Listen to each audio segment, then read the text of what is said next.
नमस्कार, मी Vaishali kitchen recipes मध्ये तुम्हा सर्वांचे पुन्हा एकदा खूप खूप स्वागत। आज आपण इथे बनवतोय तिळगुळाचे लाडू। चला तर मग आपण झटपट रेसिपी बघून घेऊया। इथे तिळाचे लाडू बनवण्यासाठी मी 1 वाटी तीळ घेतलेले आहेत, जे की वजनी पाव किलो आहेत।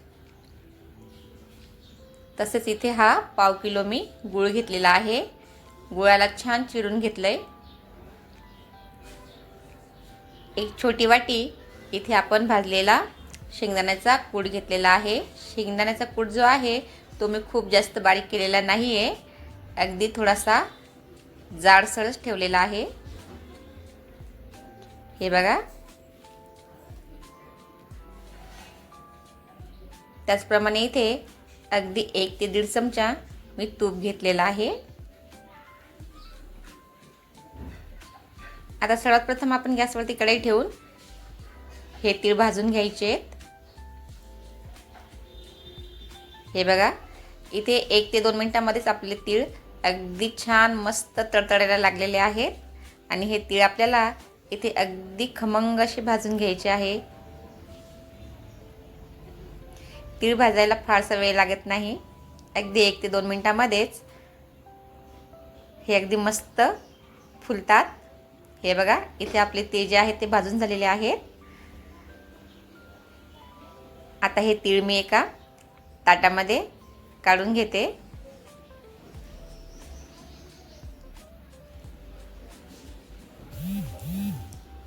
इथे आपण हे तीळ काढून घेतलेत। आता पुन्हा गॅसवरती कढई ठेवून आपण त्यामध्ये 1 ते 2 चमचे तूप घालून घ्यायचं आहे। हे आपण घरी बनवलेले तूप आहे।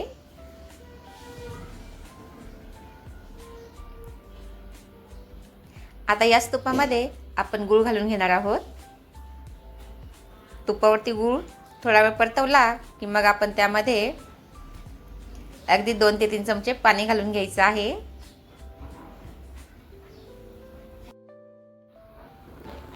हा बघा, इथे आपण हा जो गूळ आहे तो तुपावरती छान परतवून घेतलेला आहे। आता या गुळामध्ये मी 2 ते 3 चमचे पाणी घालून घेणार आहे, म्हणजे आपला हा जो गूळ आहे तो अगदी छान वितळेल।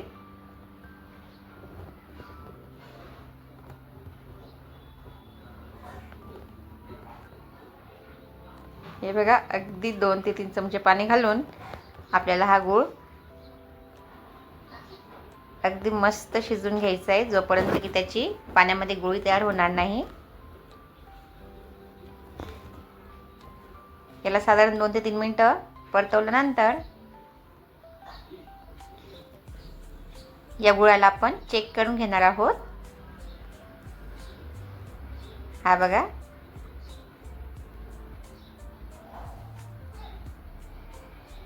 याप्रमाणे एका वाटीमध्ये पाणी घेऊन आपण गूळ चेक करायचं आहे।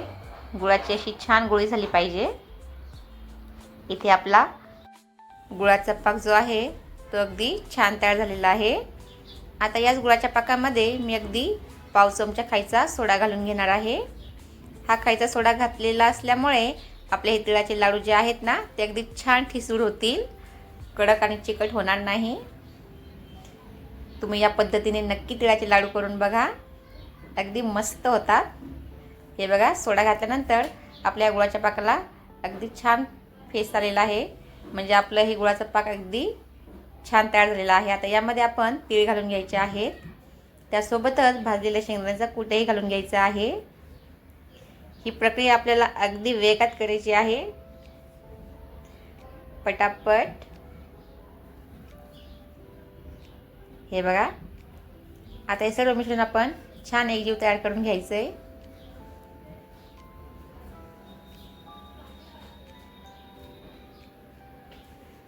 आता तिळगुळाचं हे जे मिश्रण आहे ते अतिशय गरम आहे आणि आपल्याला या गरम गरमच मिश्रणाचे लाडू तयार करायचे आहेत।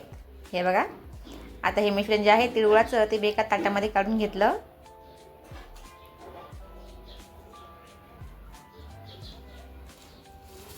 चला तर मग आता याचे आपण झटपट लाडू तयार करून घ्यायचे आहेत।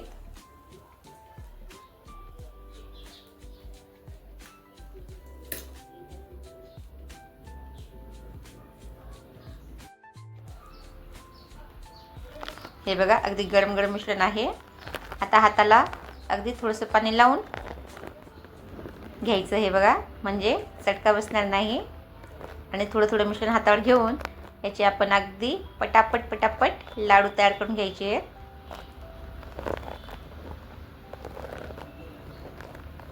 मिश्रण गरम असलं की अगदी छान गोल असा लाडू व्हायला जातो.